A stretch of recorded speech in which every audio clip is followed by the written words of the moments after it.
Welcome to the newest episode in an ongoing Legendarium series about the plagues that have struck and shaped humanity.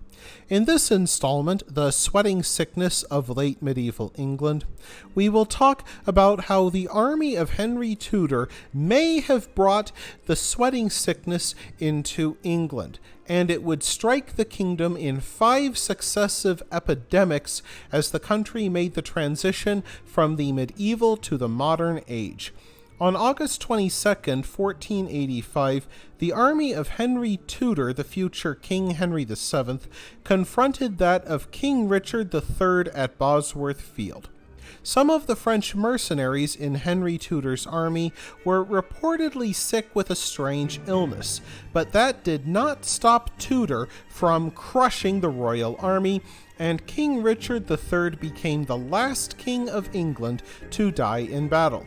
After his victory, King Henry Tudor marched into London, but within weeks, the mysterious illness reported among his French soldiers began to spread through the city. The illness struck terror into the hearts of Londoners. It caused severe headaches, neck pain, and general weakness. As the name implies, the victim began to sweat profusely, which caused dehydration. As the illness advanced, the victim also suffered from heart palpitations and fever. Other victims suffered from a terrible body odor. About 30 to 50% of the victims died, some in as few as 3 hours. Not surprisingly, this disease caused a panic in London, largely because it killed so fast. There were numerous reports of people falling dead in the streets. Thomas Forster, an army physician, wrote, "We saw 2 priests standing together and speaking together, and we saw both of them die suddenly." He further wrote, "And this sickness comes with a great sweating and stinking, with redness of the face and body, and a great heat and headache because of the fumes and venoms." The 1485 outbreak lasted until October and then disappeared. A second outbreak erupted in 1507, and a third broke out in the English-held Channel port of Calais in 1517. But in the fourth outbreak, which occurred in 1528, the sweating sickness reached epidemic proportions, sweeping through England, Hamburg, Switzerland, Norway, and Denmark. The final outbreak occurred in 1551, and the disease never resurfaced. It could have been anthrax or influenza, but most likely it was an early version of hantavirus pulmonary syndrome. Strikingly, this disease seems to have hammered the nobility in disproportionate numbers. Some of the most famous names in Tudor England suffered from the illness.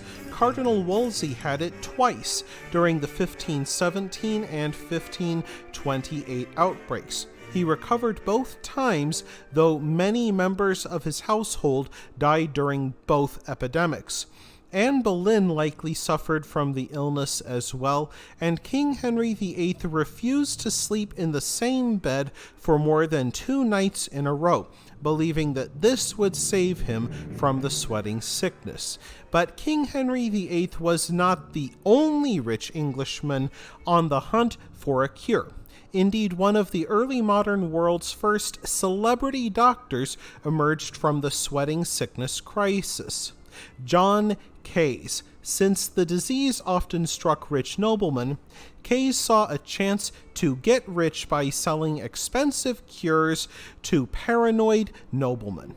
He also gave himself the more impressive-sounding name of Johannes Caius. Most of his patients died, but that didn't stop him from writing a book called The Sweating Sickness in 1552. Within its pages, he laid out his medical observations of the disease. To avoid getting it, he recommended that people avoid eating rotten fruit, stay away from what he called evil mists, and of course exercise regularly. We don't know for sure if these cures worked, but the epidemic that Kays observed would be the final outbreak of the sweating sickness in England. That wraps things up for this episode of The Legendarium. I hope you enjoyed it. If you did, press like. If you want to see more, press subscribe. And if you've got anything to say, let me know in the comments section. Thanks again for joining me, and I hope that you have a great rest of the day.